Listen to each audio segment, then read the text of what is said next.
Good morning. Welcome to another fresh edition of your breakfast show on television, Inside Nigeria, where we review and discuss front headline stories on some select newspapers.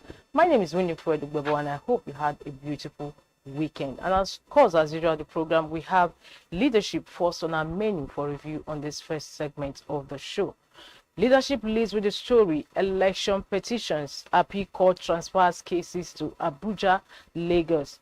Election petitions, appeal court transfers cases to Abuja, Lagos. As APC, PDP, Labour Party protest interference.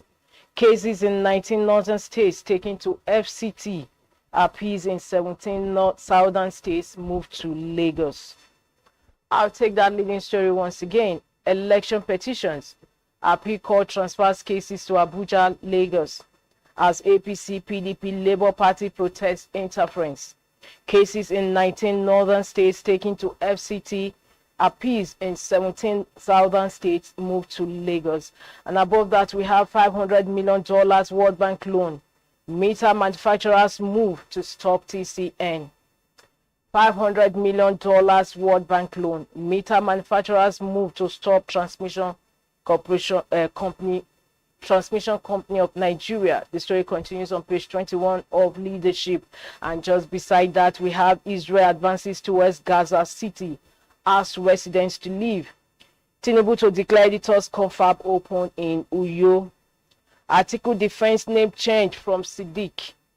Northern governors Akpabio Barao condole with Lawan over mother's death. The story is on page 18 of Leadership, and of course we'll go over to the business segment of Leadership.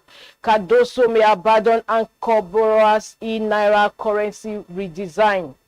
Cardoso may abandon anchor borrowers in Naira currency redesign. Cardoso is the new central bank governor, Olayemi Cardoso. And above that, the masthead of Leadership, we have Zamfara abducted corps members spent 59 days in captivity. Zamfara abducted corps members spent 59 days in captivity. NEMA clarifies flood alert, insists data shows possible flooding. Story continues on page 7 of Leadership. And of course, we go over to the page 3 of the paper, where we have our stand. Our stand today is on As the World Marks Food Day. As the World Marks Food Day. This is the editorial on Leadership today. Today is World Food Day. And of course, the editorial of the paper is on that theme. From page 3, we move over to the back page of the paper, where we have Monday column with Dakuku Pity side. Dakuku writes on 2 global wars and our economic plight. 2 global wars and our economic plight. And of course, Ghana must go says Kwankwaso tells brides at mass wedding not to check husband's phones. Is the news that has been trending over the weekend. And of course, Ghana must go ask to show love. Find out more as you log on to the website of Leadership, www.leadership.ng.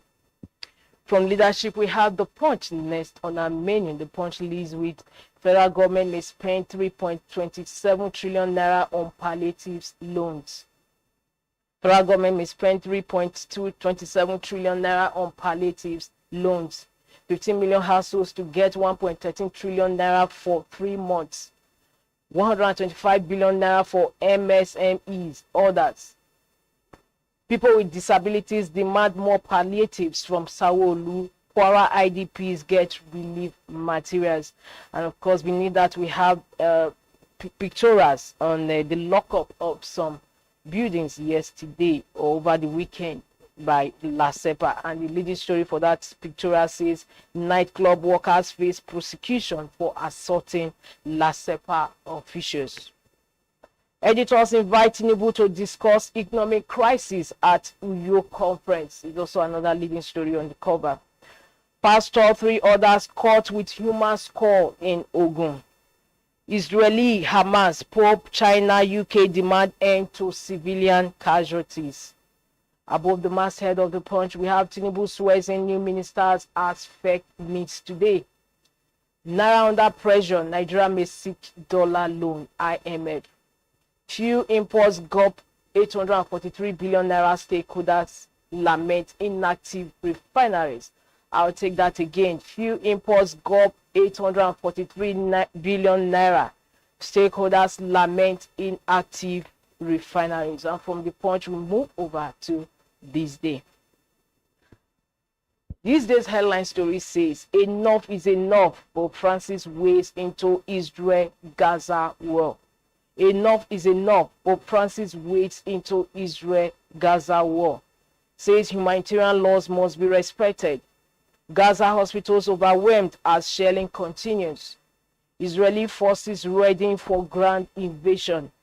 Hamas critique by Palestinians, Abbas removed from comments. Ganduje says will protect APC's mandate in Nasarawa. And above that, we have Stand Chart report. Nigeria orders exports may hit $1 trillion by 2035. Shettima leaves for Beijing to attend Road Initiative Forum for International Cooperation, to also participate in AFDB World Food Prize facilitated international dialogue in USA. For more on this, log on to the website of This Day, www.thisdaylive.com. From This Day, The Guardian is next on our menu. Guardian is leading with a story on firms scaled down production, opt for trade over foreign exchange income concerns. Firms scaled down production, opt for trade over foreign exchange income concerns. And just like the usual, the Guardian has data to capture the leading story. Importers grown over 200% surge in duty amid naira fluctuation. Anxiety as MTEF yet to arrive National Assembly 2 months after deadline. Telecoms operators may sue banks over 120 billion naira USSD debt. Netanyahu Damat vows to demolish Hamas amid global condemnation. Netanyahu, that is Israeli Prime Minister Damat, vows to demolish Hamas amid global condemnation. Heal the environment, eliminate gas flaring. That's the editorial on The Guardian today, October 16, 2023. Can't blame poor leadership for Nigeria's exclusion from UN Council. For more on that, log on to the website of The Guardian, www.guardian.ng. From The Guardian, we move over straight to Vanguard. Vanguard is next on our menu, and Vanguard leads with the story 21 states owe 790 billion naira inherited pensions gratuities. 21 states owe 790 billion naira inherited pensions gratuities. Rivers Benue states top list with 119 billion naira, 100 billion naira. Southwest Niger Delta regions have 256 billion naira, 225 billion. What we are doing to offset arrears, states. Serap to Akpabio, Abbas don't regulate social media. Guba polls remove Imo rec to avoid Adamawa fiasco, PDP tells INEC. Guba polls remove Imo rec to avoid Adamawa fiasco, PDP tells INEC. Foreign investments in manufacturing up 88% to $861 million. Federal government targets 2 million barrels per day oil production to boost revenue, Forest Minister. We have for sports that is still on Vanguard leading stories. Osimhen Iheanacho out as Super Eagles tackle Mambas. And of course, we move to the stories above the masthead of Vanguard. Petrol marketers short filling stations as scarcity spreads to Lagos environs. Tinubu to preside over FEC today. Ohaneze to meet Tinubu over Nnamdi Kanu. Israel-Hamas war. US woos Saudi, Egypt orders to pressure Hamas to free hostages. Anna editors confirm experts to probe state of economy. From Vanguard, we move over to Daily Sun. Daily Sun leads with the story on federal government seeks fresh World Bank loan. Federal government seeks fresh World Bank loan to adhere to statutory limits of CBN's ways and means. Expert warns against misapplying loan. And just above and just beside the masthead, we have economic experts to examine state of economy at Guild of Editors Conference next month. Tinubu to declare confab open in Uyo. Sam Amuka is chairman. We have NNPCL renews Tantita pipeline surveillance contract. Ateke Tom Asari Boylov Ayube meet in Rivers over oil theft. Bayelsa election. Stories on page 6 of Daily Sun. NDLEA detains 2 wanted drug barons. Names 2 others for ingesting 175 wraps of heroin. Intercepts $4.8 million. Surpass 57 million suspected fake currencies on Lokoja Abuja highway. Buhari's administration wasted money of 7 generations. That is from Pastor Ashimolowo. Explains where church got it wrong in last election. And of course, the second leading story on Daily Sun says government killed 3 in Benue. Woman bats husband with acid in Rivers. Anambra Soludo needs to do more, says Okonkwo. The story continues on page 27 of Daily Sun. For more stories inside editorial and back page, log on to the website of Daily Sun, www.sunnynewsonline.com. From Daily Sun, we move over to our sister publication, National Economy. National Economy is a weekly business paper of the stable. National Economy says Nigeria's rail sector still yearns for reforms, profitability 125 years later. Nigeria's rail sector still yearns for reforms, profitability 125 years later. And the writer says how to harness sector's potential. How to harness sector's potential. And just beneath on that same national economy we have, is the National Housing Fund a mirage? Find that as you log on to the website of National Economy. Is the National Housing Fund a mirage? How you can join the billion dollar tech club. And the story continues on page 10 of National Economy. And the strip says digital economy making Nigeria a frontline data center. For more on National Economy, continuation of the headline stories and inside pages, log on to the website of National Economy, www.nationaleconomy.com.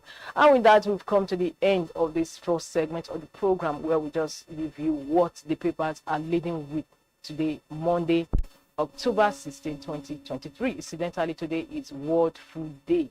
And this, as we end today's program, we are first segment of the program. We are also ushering in the second segment of the program, where our guests will be throwing more light on some of the headline stories. Don't go away. Stay tuned.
Welcome back. In case you're just joining us, the program is Inside Nigeria on Leadership Television. My name is Winifred Ubebo once again.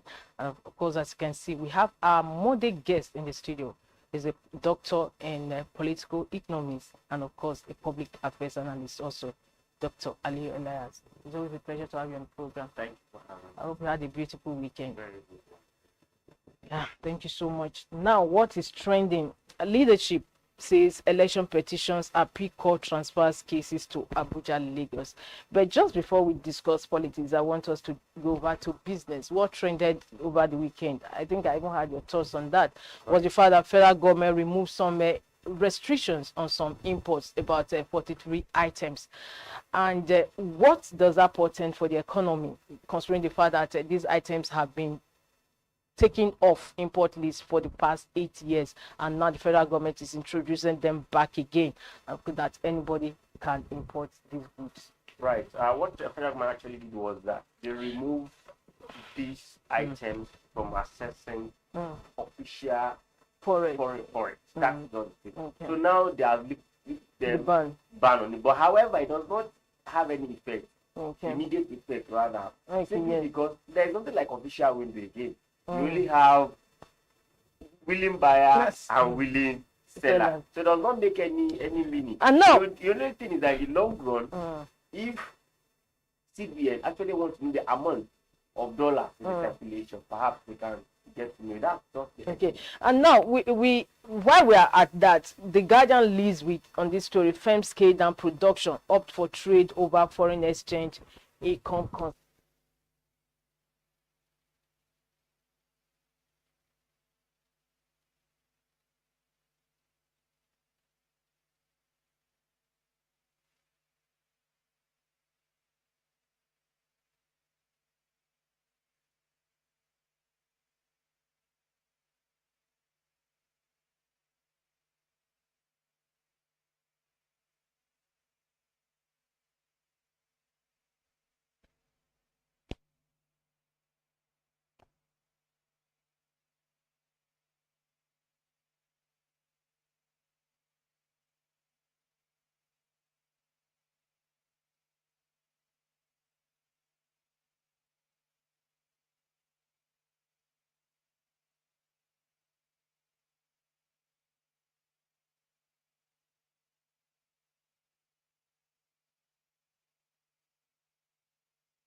$5,000 to $6,500.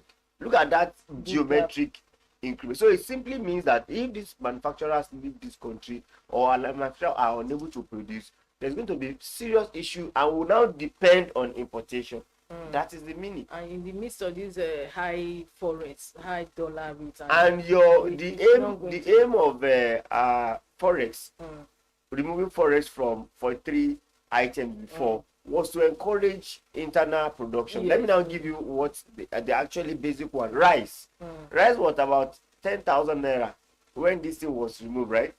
Does it have effect? Now rice is 50,000 naira. I want to differ on that, because even when the rice was among the banned list, we didn't really see. Initially, we were seeing the benefit of it, right? By the end of even the local even rice the Ankoboro became more expensive. That's what we are saying the same thing. We are saying the same thing. Even that they even say this. Yes. Is this, look at cement. Look at exactly with cement. So the only thing I think is that this CBN would have just looked at some product like toothpick. We are importing toothpick. They also discuss. So we have bamboo that can give us that. You should continue to discourage that. Don't ban on it. Ban such one. But like rice, let there be competition. when Thailand was the sole importer of rice, that's where we import rice from. Now even they have issues in their country now. In fact, they are trying to have manufacturing sector, a manufacturing firm in Nigeria that will be manufacturing rice and other produce. But what is the advantage for Nigeria? Rice from 10,000 to about 50,000 naira. So we are not even benefiting. So that's why I said we have serious policy, some and some. Now, 8 years ago, look at the changes they are making now. Now, what can we do to actually rein in these high prices or high cost of goods? The basic these manufacturers exit, talking about PZ, JSK, and all. And I will encourage this government to give manufacturing sector their window to access forex. And don't forget that federal government is also going to lose quite a huge amount coming from them. Tax. Look at the level of tax. So we are going to reduce. Is it the only tax you are looking at? Look at unemployment.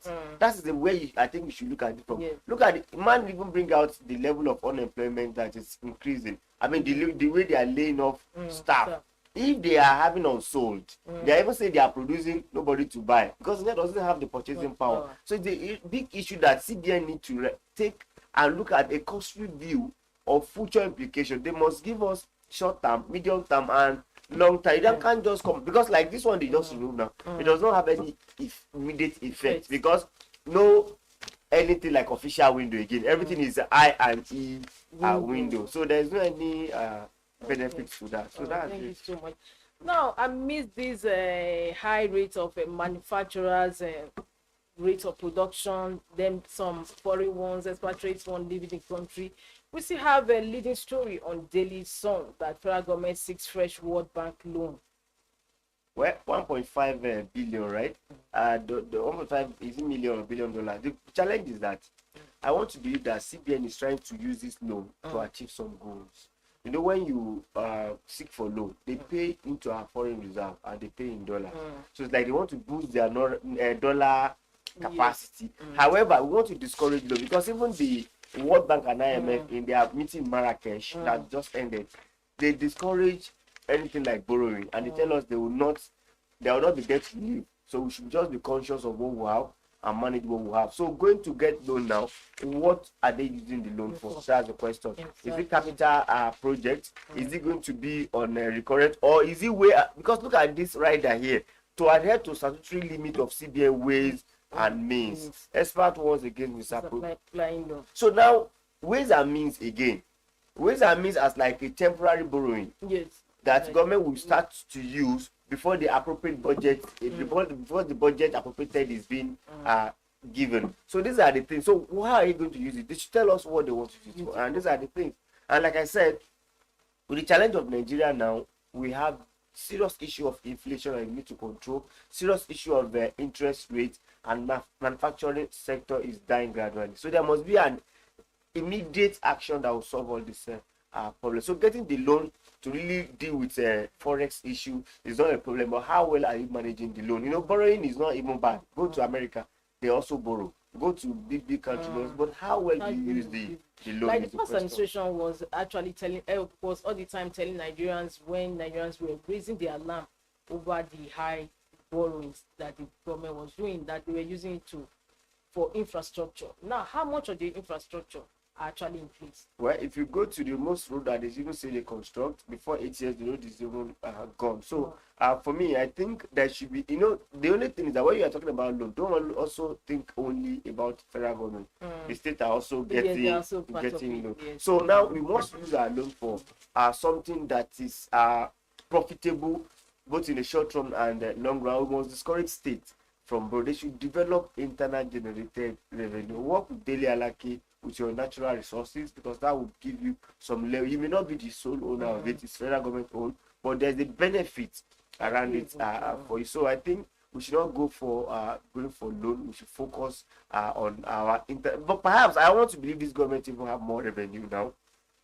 You have removed the subsidy. So not million, trillions are coming in. Also, you have float the naira, so you don't have where you actually spend money into to pushing the fair. There's no subsidy we can say you are giving us. Even the electricity subsidy is so not that much. So I think they should do away from borrowing and manage what they actually have.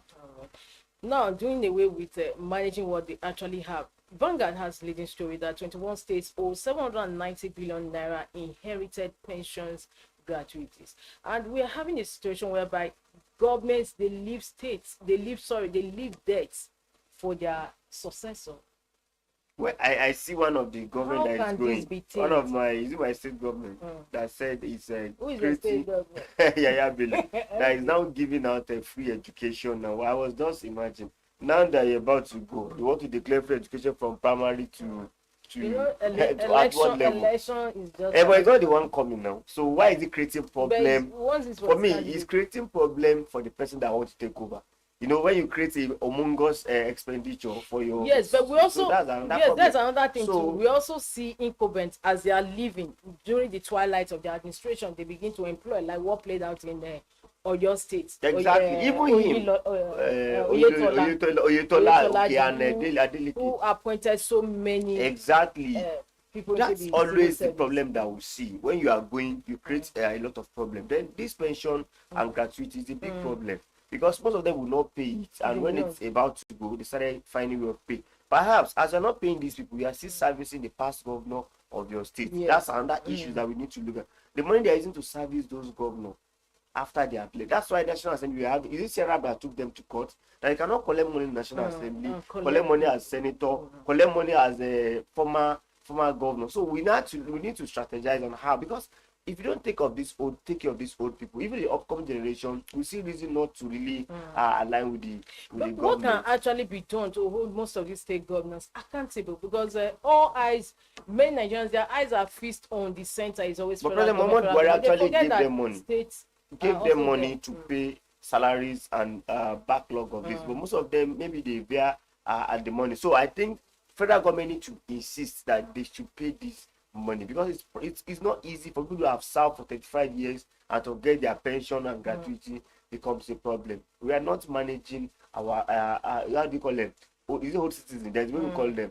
Senior citizens. We are not managing them very well. And it's really, really saddening that Rivers State also top list. Imagine Rivers that have a lot of money, you know, and Wike was called Mr.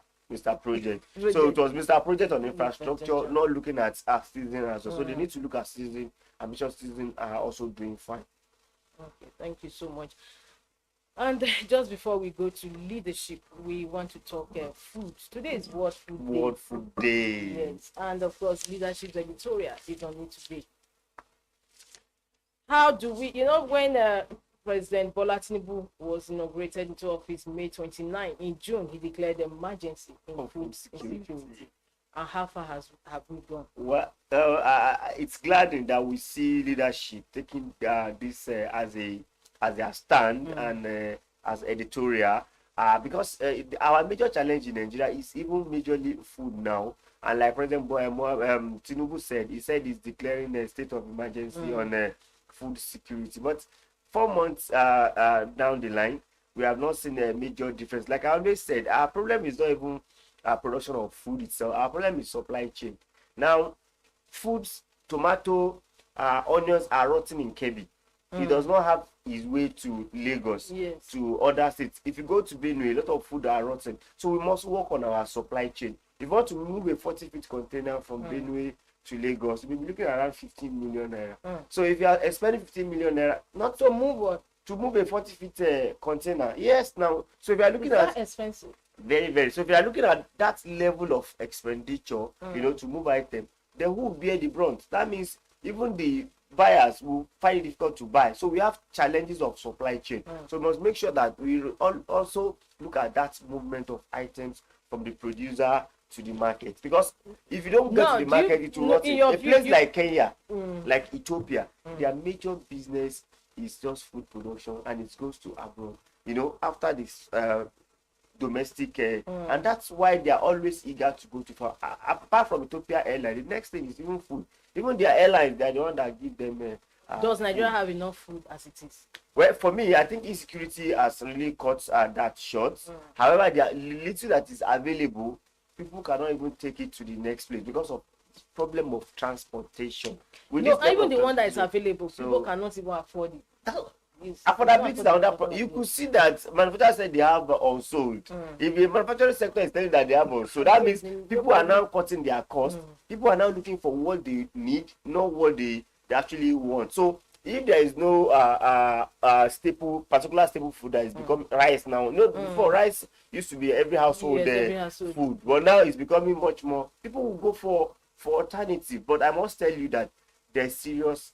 Remember, we also have 1.3 million Nigeria in multi-dimensional poverty. And when there's an adage that said when food is removed from your problem is half solved. And a lot of people have having challenge of food. People are having challenges. Like, will you say poor hunger in the midst of plenty? Amidst plenty, people are hungry. That's a serious issue. Thank you so much. Now back to the trending story on leadership. Of course, it's trending everywhere. Election petitions, appeal court transfers cases to Abuja, Lagos.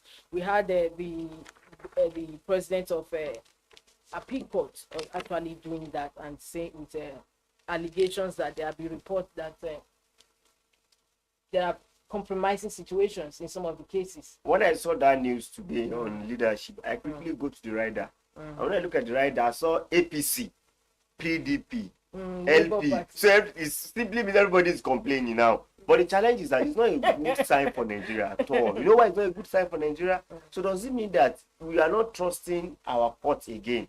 So that you have to take case from the 19th state of Northern State down to FCT, Southern case to Lagos. It's a problem. It's a serious problem. And I even query this court for allowing such thing. That means you don't have trust, and you are now overburdening this FCT and Lagos. Is it not the same judge? Let them go to those states and have their way. So I don't think we should be listening to political bigwigs to make decisions. This simply means the judiciary are not becoming more independent as we expect. That means they are now taking law and order from the executives rather. Because how will you, on what ground will you say the pressure is much? Who is bringing the pressure? Now, the appeal court, are they not going to be overburdened? They are overburdened already, and that's a big issue. And another issue is that we need to go back to what really bring this problem. The problem is that INEC has now subjected to only conducting the election, not declaring the winner. That's the meaning. So we always wait for court to give us the winner of election. So elections should have been determined by INEC when you win, because if we perhaps there's something wrong with the process that's supposed to be transparent, so that it will be so visible and clear to all at the end of the day who the winner is. That by the time you take it to maybe the first court of appeal, then it's got that you still have consistency in judgment, so you will have issues to go. And I also like what they do the other time, that if you bring cases that are too petty, they still sanction you and tell you to pay. So we should stop overburdening the court. So, and this one that we tolerate, I think, is a bad one. How will you now move all the cases down to the federal capital? Remember the cost of it itself. Remember all those judges are still going to be the judge, but they will have to bring them to FCT. I don't know. Maybe they are exactly. Okay, let's look example of Nasarawa State. Nasarawa State, according to the court, they said the PDP man is the winner. So PDP is now saying that he's not trusting that Nasarawa judgment, and of course the governor also bringing religion into it, saying a lot of things. 2 Christian judges were the one that gave the. That is the color we always bring to issues. Why we must live beyond that? Why bringing religion into it? That's why we call Muslim again. It should bring the case beyond religion. Did he actually win? The case was about polling units and what have you. So why don't you look at the root causes and face the case? Not and besides, he still has chance at the appeal and Supreme Court. Well, let him go ahead and let's say I read Ganduje somewhere in the and I said he's going to make sure that he really work with NASA. Work with Nasara to make sure they really get the judgment. So that's just, I think he made mention of it. And that language too is a dangerous language too. That do you mean you want to compromise what court has said? And let's see how the judgment will come. If you have performed very well in your state, the gap of the election wouldn't have been so small that people will have to take it to court. If you have led with maybe 50,000, people will not be about party song. People will want to look at it and for a review. And it's not only that state, even look at Ogun State. Look at Yes. Kano And, State and and all it that also state. depends on how he defended his case, his victory in the court, That is because court it's for not you. enough It's the to say, argument you oh, bring I there to won, I bear. won, I won. It's the It's your argument that you that actually bring, on the your top. facts and figures Yes. that you bring. So is this a pointer of what to expect in future elections in Nigeria? Well, it's a wrong pointer. If you want to call it pointer, first and foremost, INEC should be the one declaring winners, not we waiting for court at all the time. Secondly, courts will be overburdened with this kind of decision, and it simply means that cacophony of voices can change court decision. That's meaning, how can court set all the cases around the north should come to FCT? I think it's a bad one. So the appeal courts need to look at it. Even the Supreme Court need to, because anything that happens to appeal courts may also reflect in the Supreme Court. Thank you so much. Now, still on leadership, newspaper, $500 million World Bank loan, meter manufacturers move to stop this year. Yes, you see, we are expected to really exhaust our I think it's internal something that we mechanism. actually discussed here previously Exactly. on the program. The fact that we have local manufacturers, Exactly. meter manufacturers, and the TCN is moving to take a loan to import these meters that are being manufactured. It's a bad here. one. So I love what they are doing, because you need to exhaust these people. If they cannot, perhaps if you want to even do it, because it's coming from World Bank, share it. Okay, local manufacturer take 30%, you take 70%. Not that you say in total. And I must also bring this to your notice. Our discos, the agreement signs with them, I think, will elapse in the next 15 or 17 days, which is subject to review. We are looking at Mr. President to review a lot of things, and opportunity, because before they also say they have moratorium of 10 years before you can do. And that was the handicap that Buhari actually have. You cannot do anything, they said. So I think this is the point, this is the right time to overhaul all these things. Then this TCN too, I think it's solely government. Yeah, it's government. So I think they should also unbundle it. Let private sector also come into it, because if the discourse does not see power, what would they transmit to the public? So I think we need to also unbundle that area. But I think I am in support of local meter manufacturer taking them to court or trying to stop this move.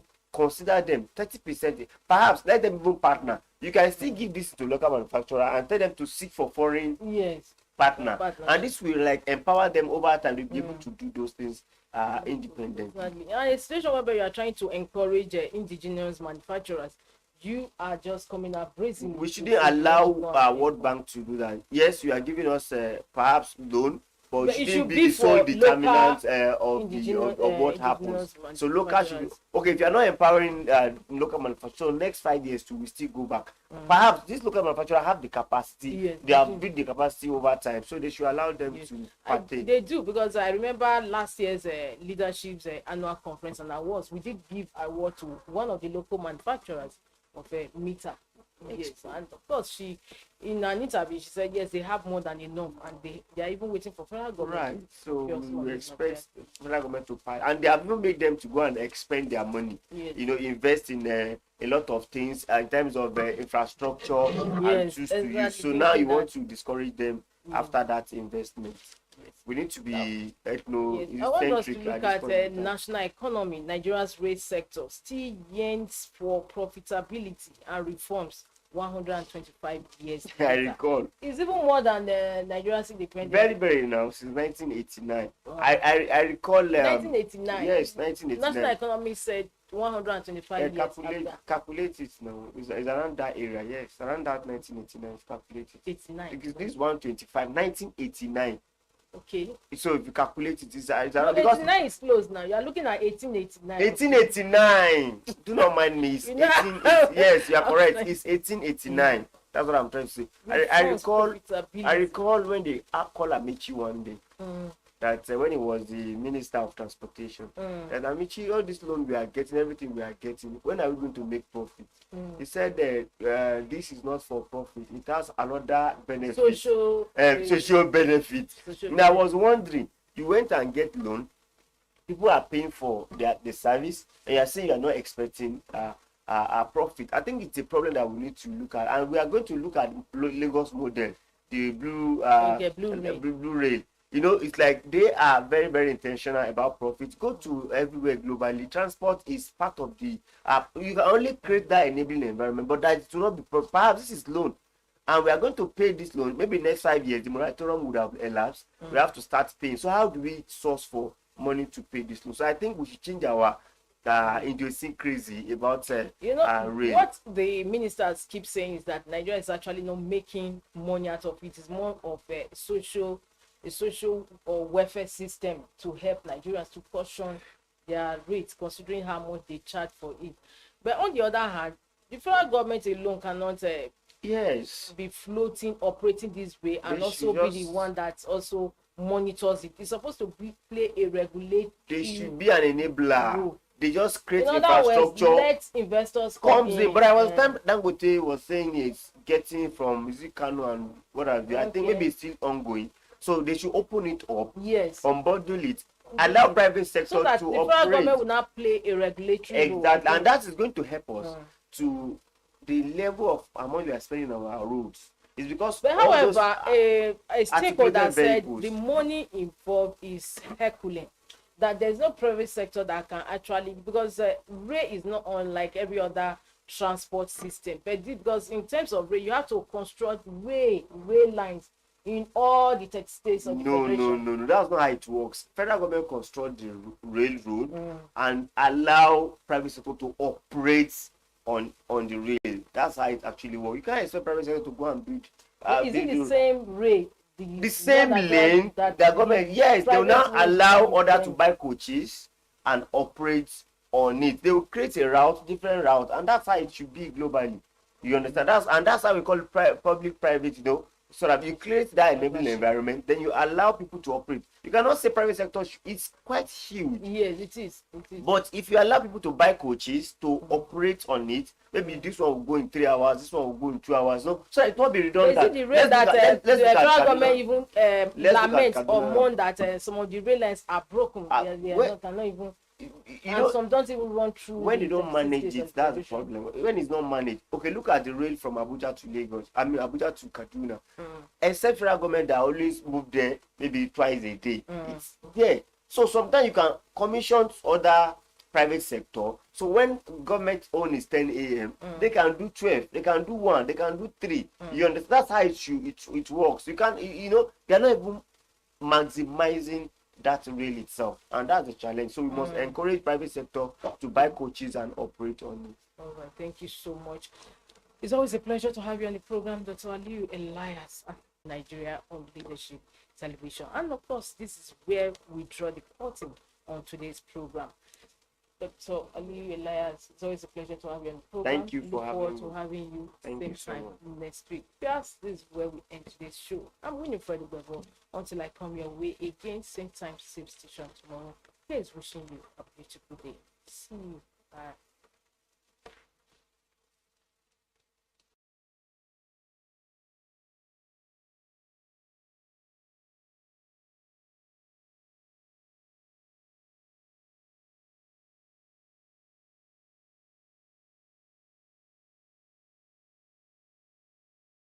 Thank you for watching. For sponsorship and advert placements, please 080-3688-6158. Last Word Leadership.